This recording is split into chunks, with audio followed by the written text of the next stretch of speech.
Hi, in this lecture series, we are going to talk about regression analysis. We'll see how to create regression model between several variables present in your data set. But before we start with creating models, we need to understand what variables are. What is the dependent variable? What is the independent variable? So this video one is dedicated to dependent variables and independent variables present in the data set. So let's start. In real life, we are always trying to figure things out. We are always trying to find out why did something happen? What might happen next? So we are always trying to predict or explain things. It could be trying to figure out if your friend will show up on time at your place tomorrow, or wondering if it's gonna rain tomorrow or not, or maybe just trying to guess your next exam score. So we are always making some sort of predictions. But here's the thing, most of the time, one thing depends on something else. Think about it. Whether it's going to rain tomorrow or not, that could depend on today's temperature, cloud cover, wind patterns, humidity, so on and so forth. Say you are waiting for a friend at a cafe and wondering if your friend is going to be late or will be there on time. That might depend on several other factors, such as how far she lives from the cafe, whether she hit the traffic on her way to the cafe, or if she lost track of time, or maybe exam score. If you're wondering what score you will get on your next exam, it would depend on several other factors. Probably how much you studied before the exam, how much hours you spent studying for that exam.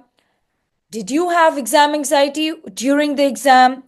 How much sleep did you get before the exam? What if the questions in the exam paper were very difficult or easy? So all these factors might influence your exam score. So in all these examples, we are trying to predict something.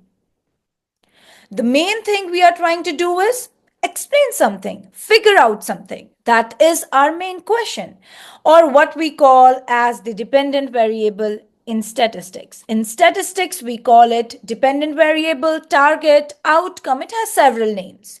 So the focus is what you are trying to find out. For instance, in the first example, we were trying to predict if it's going to rain tomorrow. In the second example, we were trying to find out if your friend is going to be at your place at the right time. The third example, what would be your next exam score? All these examples, the main thing is you are trying to find out something. And these variables would be called as dependent variable. Why do we call it dependent variable? Because this outcome depends on other factors or other variables. The value of this variable is dependent on several other factors. So what are those other factors that would influence dependent variable? All right, let me ask you all something. Imagine you are a teacher and you have just finished grading a big exam. Now you are looking at all your student scores and wondering why did some students score higher than the others? Can we figure that out? You might immediately think, well, obviously, study hours, the number of hours a student spent studying before the exam, before they take the exam, might influence their exam score. And you come up with this data. Student A in your class studied for 5 hours and scored 90 points in the exam. Student B studied for 2 hours and scored 60. Not bad. Student B studied less than student A. But also the points student B scored is less than the point student A got in the exam. And then you have the data for student C. Student C studied for 1 hour and scored 75. Now this does not really add up to anything because student C studied less than A, studied less than B, and still managed to score 75 points. Student D, on the other hand, studied for 4 hours and scored 64 points in the exam. So you might think that study hours must be the reason. But if study hours were the only reason, that doesn't really add up, does it? Because student C studied less than all the other students in the class, but still managed to get more than student B and student D. So is study time the full story? Probably not. Because there might be other factors that would be influencing the score of the students, the exam scores of the student. What if the student who only studied for 2 hours was super focused and had been paying attention in every other class? Maybe the one who studied for 5 hours was really distracted or did not really sleep well before the exam. Or maybe the student who studied for 5 hours was very anxious about the exam and couldn't perform well due to exam anxiety. So suddenly it's not that simple. Because now we know that there are other factors which are actually affecting the exam scores.